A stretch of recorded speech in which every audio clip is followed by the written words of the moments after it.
It's really so secret how traumatic it is. The dark truth of it will be exposed further.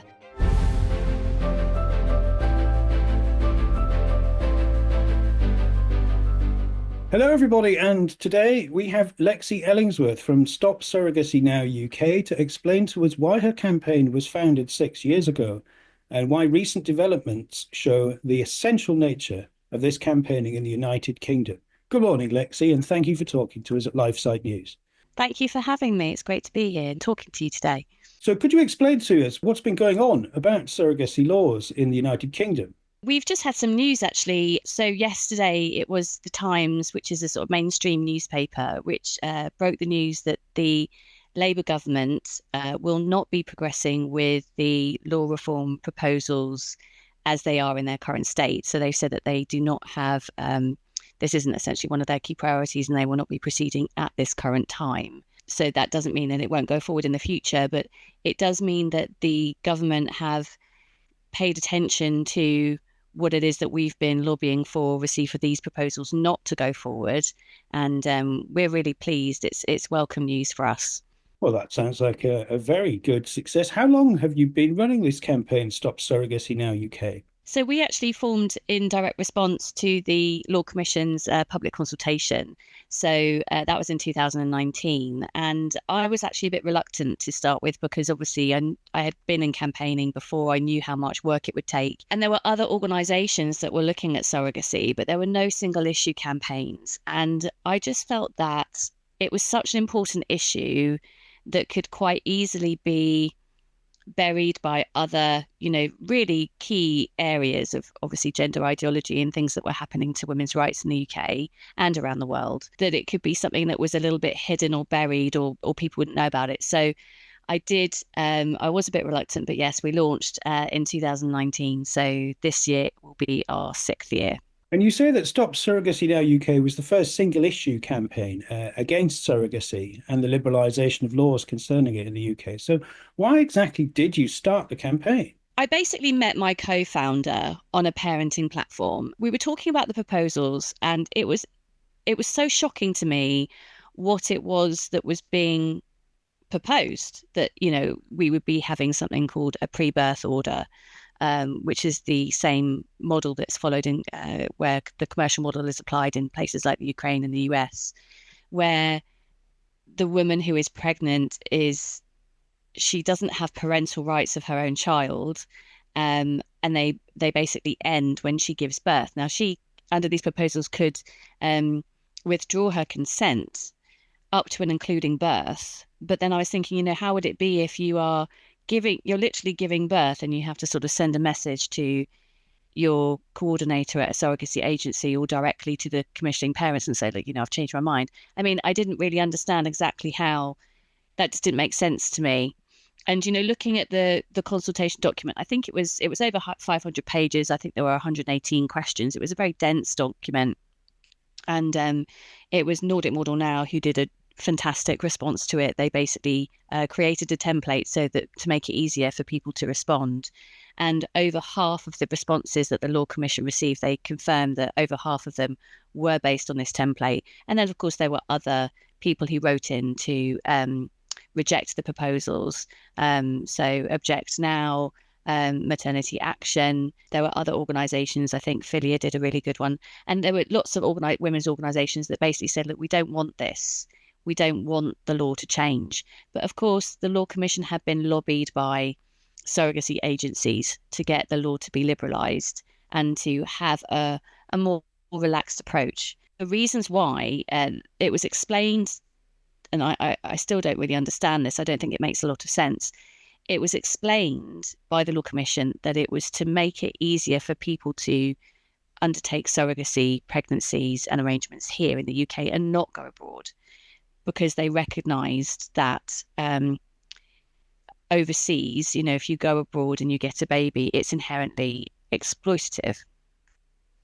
But at the same time as saying, we recognise there is exploitation involved, they didn't stop it from happening under the reform proposal. So they had two models. They've got the new pathway and essentially what is the current model, of the parental order process, which is the old pathway. And that wasn't going to be changing. So it's sort of like you recognize there's exploitation, but you're not going to prevent it from happening. And it doesn't make any sense. How would you describe surrogacy? It's an exploitative practice. It commodifies a woman's body for her reproductive capacity, the ability for her to have babies. It reduces her to her, bodily functions in terms of having a baby, her fertility. And the child is also commodified because it's transactional. So a child is conceived deliberately for the purposes of that baby being removed from their mother at birth. And I talk about this obviously because we have a supposedly altruistic system in the UK where it's only reasonable expenses, but we know that this goes into thousands of pounds, and it includes, it can include having a gardener, having, your folic acid in your maternity clothes, your transport, and also loss of earnings or the loss of earnings of your partner. And the numbers just go up and up and up. And, we don't actually have an expensive system here in the UK because obviously we have the NHS. So it doesn't cost thousands of pounds to have a baby. It does cost lots of money to raise a child and care for a child, look after, clothe a child, feed a child, etc., over the course of their childhood going up until they're adults. But it isn't actually expensive here, as it would be in America, where obviously women and couples receive huge hospital bills after giving birth. So it's something that if we make childbirth transactional, having a baby, being a mother, well, they say they're not a mother, obviously. So it just basically reduces something that should be not involving money to involving money and being something that's in exchange. I'll pay for this and you give me a baby. And that does something to society. That shifts the line. It moves something forward, and not in a good way. So I don't think it can ever be ethical. It's not safe. We know that from the studies. There's a 3 times increased risk in surrogacy pregnancies. This was most recently confirmed. We've had previous studies, but a study, it was last year, it was in Canada, and it came out as, sort of sepsis, postpartum hemorrhage, lots of risks involved, and ultimately it's 3 times the increased risk. So none of it is positive, but yet it's framed as though it is, it's this lovely sort of straightforward alternative to becoming a parent if you are single, in a heterosexual couple with struggling with infertility, which of course we have sympathy for, and or if you're a same-sex male couple. There are same-sex female couples who do it as well, but it's a much lower number.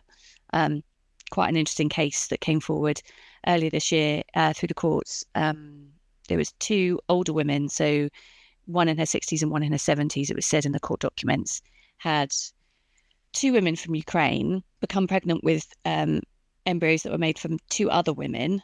So that's 4 women. And then the 2 women from Ukraine went to northern Cyprus to give birth to the surrogate-born children. And the 2 commissioning parents, obviously same-sex female couple, they struggled to leave with the children, and it was they were told that they had to pretend that one of them had given birth, and obviously that was preposterous because they were so in sort of like advanced age. And then it went through the courts in the UK, and because there was no genetic link, they did adopt the children. It took quite a long time because the courts did sort of, I think, hold back on, granting those parental rights. But inevitably, it's, quite widespread across the globe. And in the UK, we have roughly 500 to 600 children born through surrogacy every year. And I would say about half of them are coming from overseas. So would it be fair to describe surrogacy as the sale of children through providing financial incentives to women to produce them? Yes. And, the financial incentives, that's a really important point. But I wouldn't say that it's limited to that, because I think having looked at this, the stories that we hear of surrogacy regrets, and also women who are supporters that continue, the surrogate mothers who continue to support surrogacy, it's quite complicated. It's not as straightforward as that. I think there are some women who have said that, they have done it essentially for friendship. So in a documentary series, a really brief documentary series done by the BBC, there was a woman who said that she was addicted to surrogacy, and they were filming her as she was trying to go through surrogacy for a second time. She had been an egg donor previously, and she spoke about how she was young and kind of her friendships were formed around obviously socializing, and she became pregnant with a child that she wasn't having for anyone else. She was having the child with her partner, with her husband, and she sort of lost those friendships. And when she spoke about her, not addiction, but sort of like why she was motivated to engage with surrogacy, she said something like, I know what they can do. I know what I can do for them, but what can they do for me? And it was this transactional nature in friendship. And it was sort of more to do with the fact that they will never drop her or leave her because she had a baby for them. That's obviously such a huge thing that they're not going to dismiss, reject, abandon. They're going to keep her in their lives. And, she obviously hopes to see that child grow up, but there's nothing to force that to happen. There's nothing in the law now that makes that happen. And, obviously women are surrogate mothers. Sometimes they're sort of kept on side so that they have another child, and or they're rejected, or those friendships are lost, and it's quite complex. It is about the expenses, and obviously we worry about women being exploited here in the UK, because I don't think it's as simple as saying, it only happens overseas. It happens here too, but there's more to it than that. I think we need to have like some real investigation into the motivations for women engaging to be surrogate mothers. You raised the point of transactionalism replacing, if you like, moral and ethical decisions in human relations. Do you think this is related to a broader consumer culture? Quite possibly. I mean, it is peak capitalism, isn't it, really? If you can buy a baby, I mean, I don't know, is there any further for that line to be pushed? What else can you buy? Sex, paid rape? Are we buying organs on the black market? Like, there's quite a lot of really dark things that are happening that don't involve surrogacy, but I'd say they're kind of like on a similar level. If the body is commodified in that way, where does that end? It would appear to be that there are no limits to the commodification of human life, including of human life itself.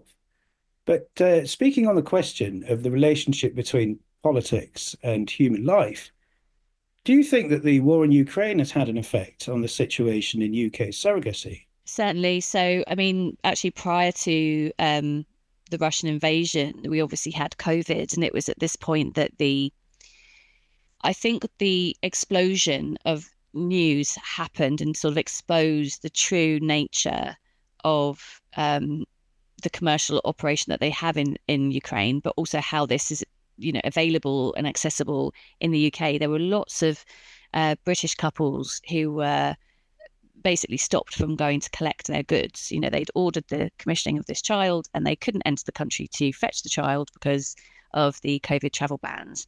And countries, or people in countries that were affected, it was Canada, the UK, Ireland, for the most part. Obviously, there were other countries and other people in other countries affected as well. But there were lots of stories, and I think it was CNN that showed footage of this sort of underground baby den, this sort of basement operation with women caring for these children. And I remember distinctly there were babies there that were holding their heads up and sort of, physically eating, and they were sitting upright. And this was only 3 weeks after the invasion. So they were not newborn babies. And so I think, okay, how many of those babies, when the travel bans had obviously ended and people could go and get their babies, but they weren't going to get them, and they were sort of waiting and being cared for in a informal way. But what was happening? Why were their babies sort of like 3 months old in these being filmed, when obviously if it was 3 weeks from the point of invasion by Russia, when it was all on the news, it was February the 22nd, and this footage came out in March. So it was quite surprising to me, I think, and it sort of really showed it very brutally, And the war in Ukraine obviously continues, but so does surrogacy. And in fact, it hasn't slowed down. There was a brief pause and a little bit of like logistics where they needed to move women out of the country so that they could give birth or move them to the border. But they wouldn't put them into Poland because the laws there wouldn't recognise surrogacy.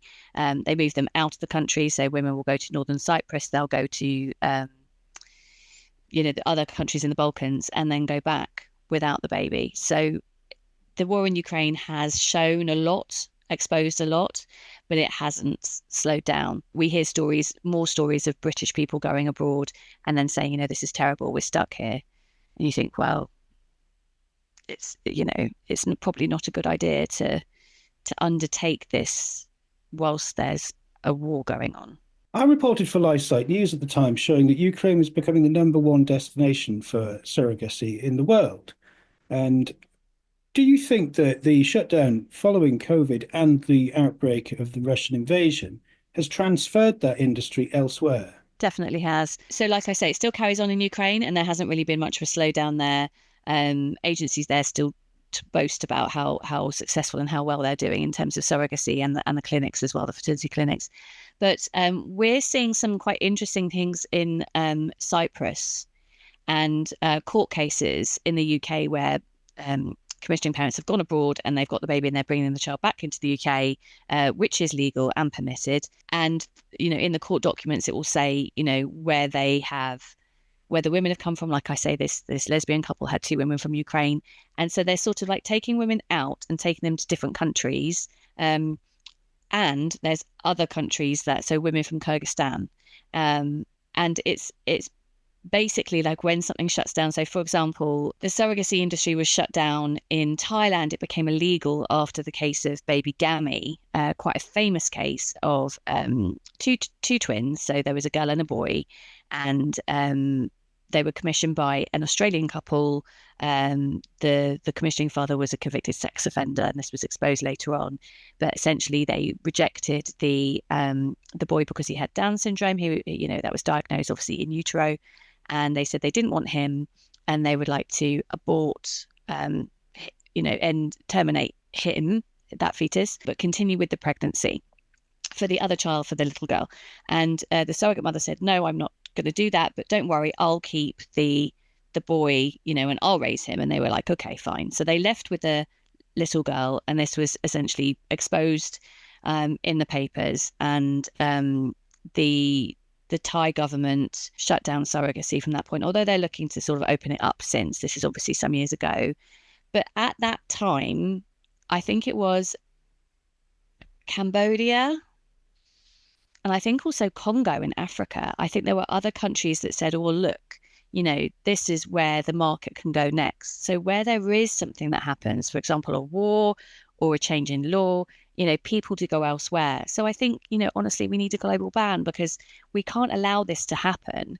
And if it's going to be shut down in one country only for it to move to another, and we need to also apply the laws. So there's different police raids that have taken place and exposing these human trafficking scandals. But it's all on our Twitter. Basically, if you went to our Twitter and you did a search for human or trafficking or scandal, you'd find all the information of all the recent human trafficking scandals in surrogacy that have been exposed in recent years. And I would say it's increasing. So like I said, I've been doing this for 6 years, about 5-6 years. And at the beginning, you might have 1 or 2. And now I think there's, I'd say that's probably trebled. Is it true that people travel abroad to buy babies because the law in Britain restricts and in fact forbids people from paying women directly to purchase them? Well, yes, but also it doesn't stop them from doing that either. So this parental order pathway obviously allows them to go abroad, make an arrangement, pay the money, get the baby, or have the baby collected sometimes and brought into the country. Obviously not back into the country, they're returning to the country, but that child hasn't been to the country before, so they're coming in for the first time. And then they can apply for a parental order which grants them parental rights through the courts. What they do need is consent from the surrogate mother, and sometimes the surrogate mother cannot be found. Sometimes she's sort of this unknown, faceless person. And that's been that was in a case actually earlier this year. It was a British couple with Nigerian roots, and they had a surrogate mother in Nigeria have a baby for them. She was sort of faceless, so they had these sort of remote online scans, but she was never shown. Her face was never shown, and only her initials were on documents. So the parental order and the form that the surrogate mother needs to sign for her consent wasn't considered valid, and the lawyers in the court sort of said, you need to find you need to find her, and she just disappeared.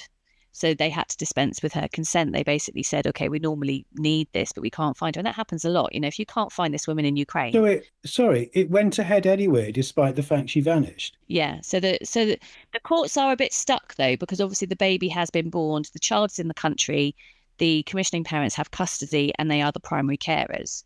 So, it is a bit of a fait accompli, but if we didn't allow it in the first place, obviously this wouldn't be happening. But we are bringing children into the country with the consent of surrogate mothers or without their consent. What the numbers are and how that split is, we don't know. And where consent can be dispensed with. So is it consent then?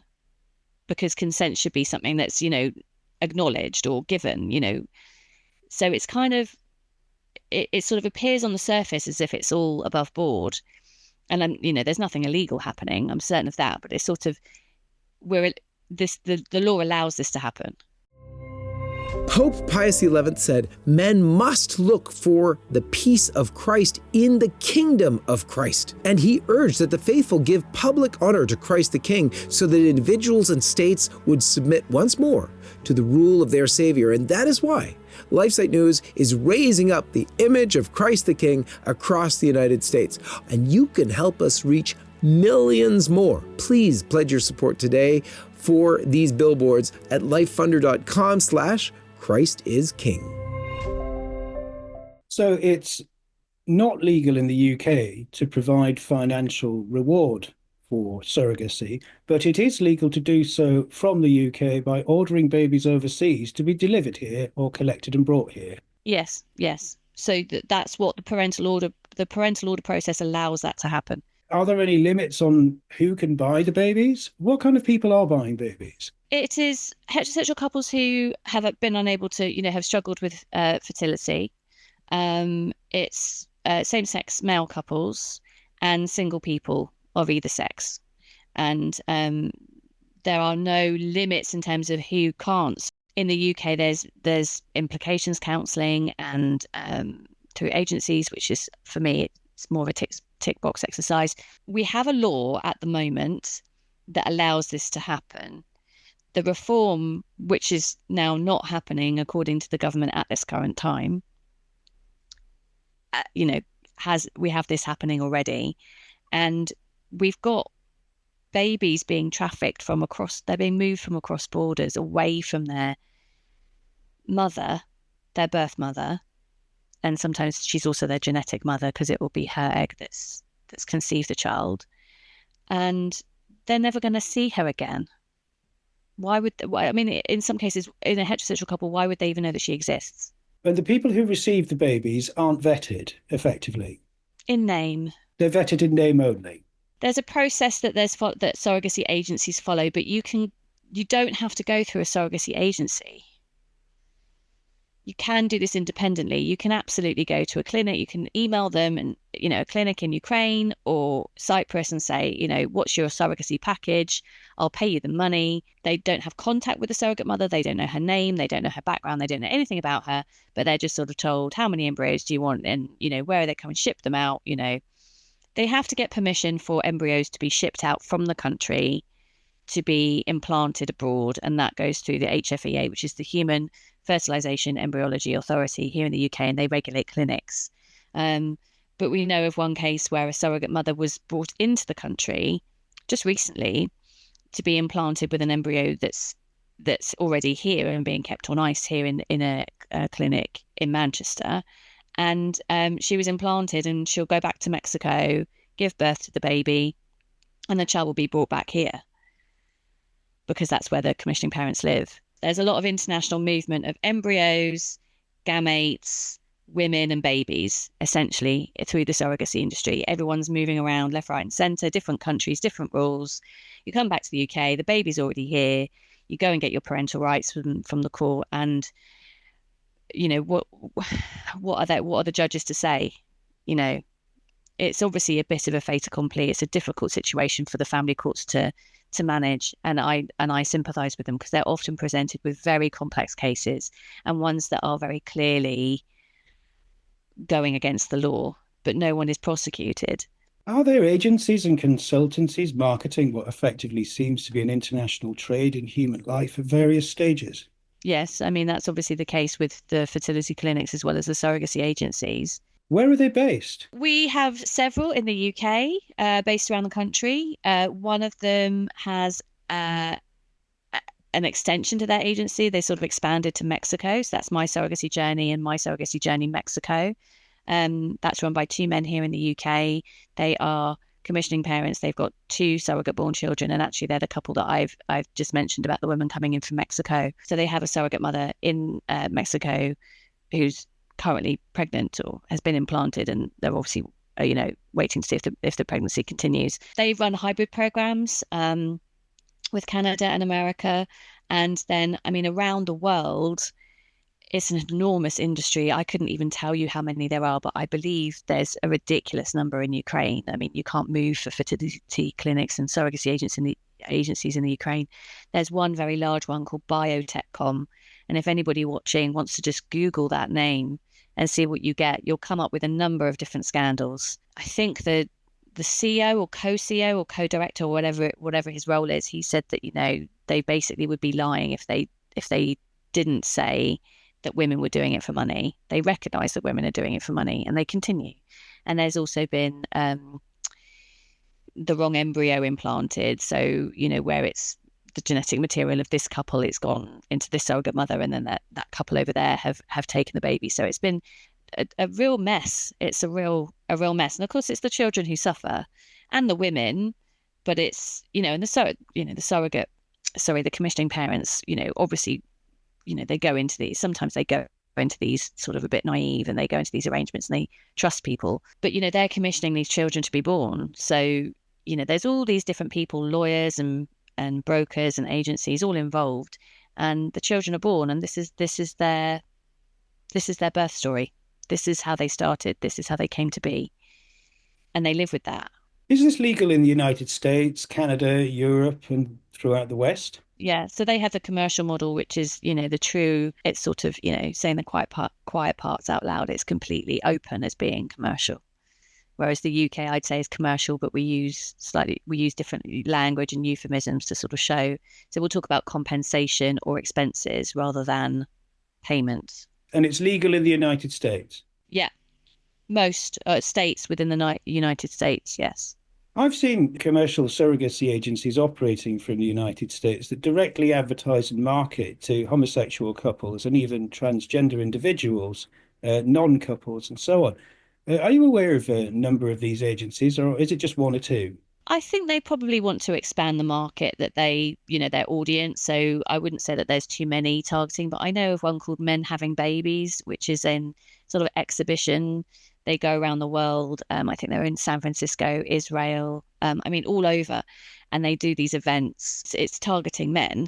So whether they're homosexual couples or single men of whatever sexual orientation, they're saying, you can have a baby this way. You can, we've lawyers will go and present and do speeches and talks for them. And we have agencies coming here, which not saying that they necessarily target men, but they'll come here from the States and give presentations.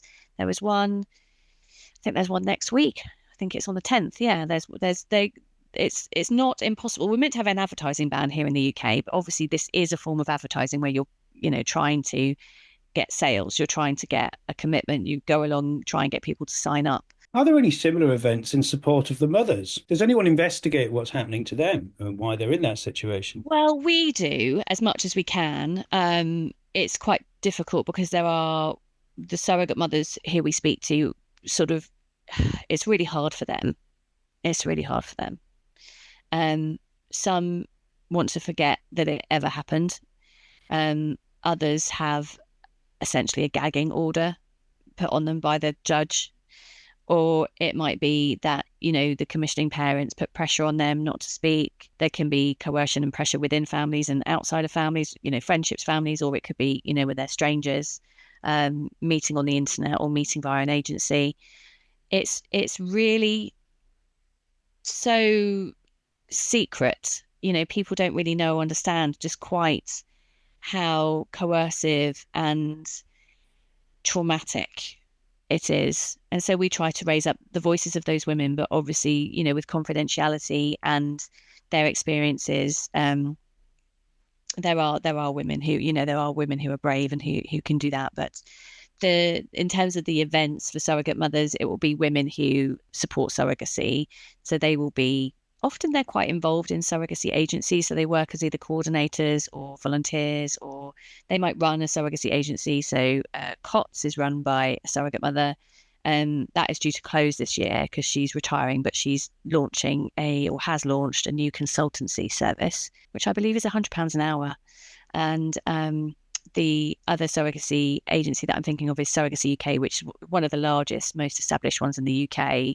And the CEO of that is Sarah Jones, and she's had 5 babies for other people, and I think 3 babies that she's had for herself. And there's a lot of people who go into surrogacy, and then it's sort of like we're part of this community, and they stay there, and that's where their friendships are, and that's where a lot of they feel very positive about it. So that's where those sorts of events, or what they call a community, comes from. But in terms of women who have regrets, there isn't anything, and there's no support through the NHS or anything like that. We know of one woman who has complex PTSD as a result of the surrogacy pregnancy that she had 10 years ago, and she's still undergoing therapy. Protecting your money doesn't have to be complicated. With stocks, bonds, and crypto, it's easy to feel lost. But gold and silver have been trusted for centuries as a simple, stable store of value in uncertain times. If you had invested $35,000 in gold at the millennium, an amount you can give today tax-free to anyone you love, it would have grown to be worth over $325,000. Call our team at 610-326-2000 and let us step you through crafting a solution for your family. So the parallel culture of the pro-surrogacy network functions as a support network, but there is no such a network in existence to support the often obscured and sometimes even, you might say, silenced plight of the women actually having the babies. I think this is the reason why your campaign is so significant.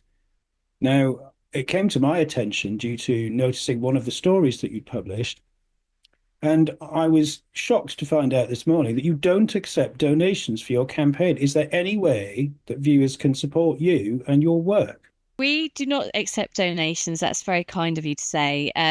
We don't know, but we do invite people to follow us on Twitter or X, whatever you want to call it. So we are Wombs Not for Rent. We have the same handle across, I think it's Blue Sky and Instagram. People can obviously get in touch, and we don't invite donations. No, we don't have a method to receive them, and we are a completely self-funded campaign. So we've had some accusations thrown at us that we're funded by the conservative far right in America, or I think they might have said the Christian conservative. Anyway, we're not religious. We don't have a religious base. We are left of centre, I think, in terms of politics, and we pay for everything ourselves. You're deep cover far right Christian extremists. I'd love to see the money. I mean, this is the thing. I don't get paid for any of it. So yeah, no, I just find that quite amusing. So I do this completely in my own, spare time. I don't have much of it. But we don't get paid. There's volunteers that we work with who do some research projects from us from time to time. I'd love to do more of that. I'd love to do more writing. There's lots of things that I'd like to be doing. And in a way, I'd like to be not fighting this at all, because I'd love for it not to be an issue, but it is. Someone's got to do it, so it might as well be me. We work with lots of other organisations as well. So since our conception in 2019, Surrogacy Concern launched in 2023 when the Law Commission actually they published their report and their draft bill, which was a little bit unusual. They don't normally do a draft bill. And then there's, like I say, Nordic Model Now, Objects Now, the Casablanca Declaration and the International Coalition Against Surrogate Motherhood are the two international organisations that we work with. And then there's Stop Surrogacy now in the States, and there's lots of organisations like smaller ones like ours that are around the world, that we connect up through the international organisations, and we're working with them on some events and some things later on this year. So we hope very much that the awareness of surrogacy and the dark truth of it will be exposed further. But obviously at this time, we're just thrilled that the government in the UK have decided not to proceed with these law reform proposals. It doesn't mean that it's over. It doesn't mean that we're going to stop campaigning. You know, there's obviously much more work to do. But for now, it just means that these particular proposals are not going forward, as they say, at this current time. So it doesn't mean that they're not doing it in the future, but it's not at this current time. Which is good news for now. Thank you for all you've done to help to secure that outcome. But you've mentioned before in this interview that a global ban is what you seek in order to bring to an end the transactional commodification of women and the children to which they give birth. Now, do you think there's any hope of that happening? Can it be stopped? I think anything can be stopped if you try hard enough. I think to say it can't be done is a bit unambitious.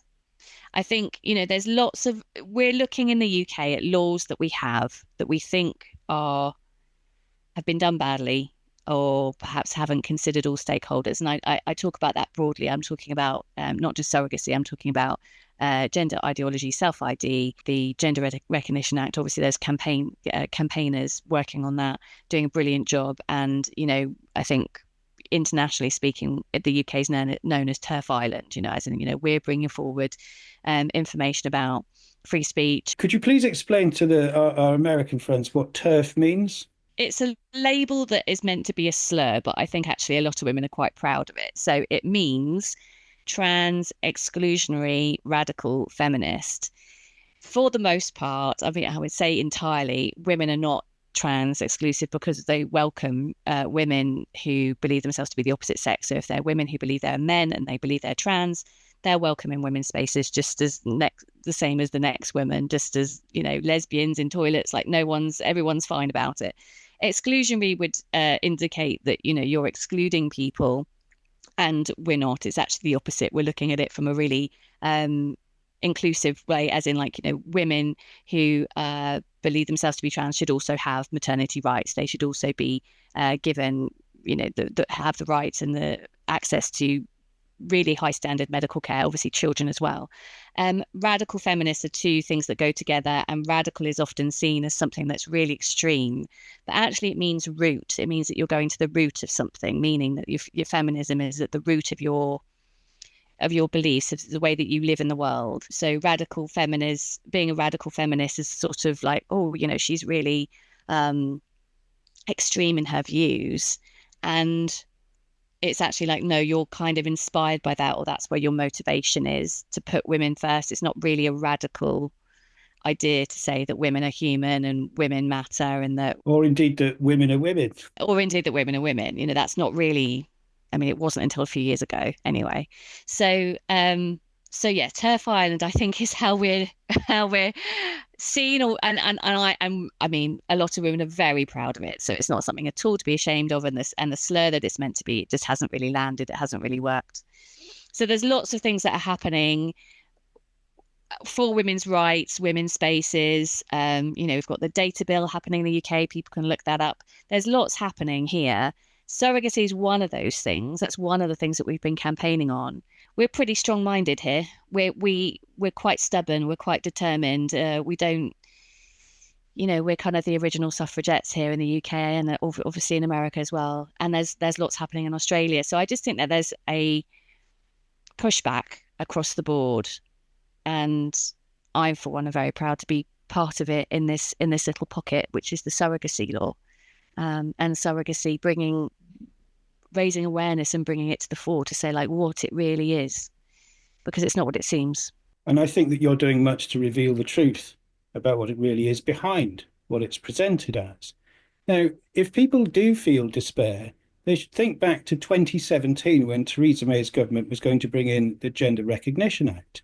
which would give men the right to be legally recognised as women when they declare themselves as such and give them legal entitlement.